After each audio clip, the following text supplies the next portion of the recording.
Hi guys, welcome to the channel. आज हम लोग यूनियन एंड टेरिटरी के बारे में बात करने वाले हैं, संघ और उसके राज्य क्षेत्र।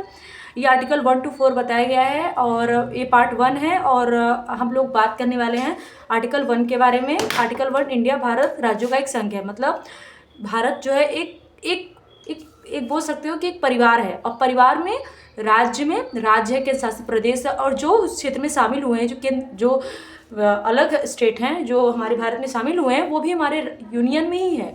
ये कोई अलग नहीं हो सकता कि अगर कोई सिक्किम बोल दे कि हम भारत से अलग होना चाहते हैं, हम अलग स्टेट कंट्री बनाना चाहते हैं, तो नहीं, ऐसा वो कभी कर नहीं सकते। या वो नहीं बोल सकते कि मैं इंडिया का नहीं हूँ। हाँ, ये बोल सकते हैं कि मैं इस राज्य का हूँ, लेकिन मैं इंडिया में ही आता हूँ, ये बोल सकते हैं। आर्टिकल 2 क्या बोलता है? आर्टिकल ये बोलता है संसद विधि बनाकर नए राज्यों का प्रवेश करा सकती है। राज्यों को मतलब कि जो भारत से बाहर के जो राज्य हैं उनको भारत में ऐड कर सकती है। लेकिन ऐसा नहीं है कि भारत में ऐड होने के बाद वो भारत से बाहर हो जाए, कभी नहीं हो सकता। वो भारत में ही रहेंगे। वो आर्टिकल 2 ये बताता है, मतलब संसद विधि बनाकर नए राज्यों का प्रवेश करा सकती है।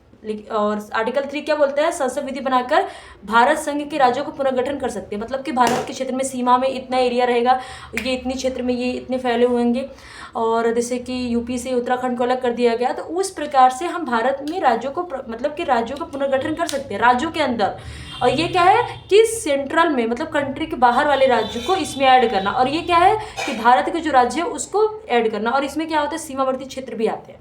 आर्टिकल 4 क्या कहते हैं? 2 और 3 में कोई भी आर्टिकल 2 और 3 में के अंदर कोई भी लॉ लाना है तो उसका काम यही होता है कि कोई भी लॉ लाना है, उसमें कोई भी संशोधन करना है, तो इसका काम यही होता है। और आर्टिकल 368 क्या बोलता है? 368 का कार्य है कॉन्स्टिट्यूशन ऑफ अमेंडमेंट में रूल जो होता है, कॉन्स्टिट्यूशन के अमेंडमेंट का में जो करने का रूल इसमें बताया गया है आर्टिकल 368 में। तो चलिए फिर से रिवीजन करते हैं। यूनियन एंड इस टेरिटरी के बारे में बताया, संघ उसके राज्य क्षेत्र 1 से 4 बताया गया। आर्टिकल 1 में इंडिया भारत राज्यों का एक संघ है, केंद्र शासित प्रदेश राज्य भारत में शामिल राज्य। आर्टिकल 2 क्या होता है? संसद विधि बनाकर नए राज्यों का प्रवेश करा सकती है राज्यों से। और क्या होता है? संसद विधि बनाकर भारत संघ के राज्यों का पुनर्गठन कर सकती है। आर्टिकल 4 क्या कहते हैं? आर्टिकल 2 और आर्टिकल 3 में कोई भी अंतर करना हो तो इसका ये काम है। और अमेंडमेंट आर्टिकल 368 बताता है कॉन्स्टिट्यूशन अमेंडमेंट रोल करने इसका मेन काम है। If you love this video, please subscribe my channel. Thank you so much for watching my video. Thank you. Jai Shri Ram.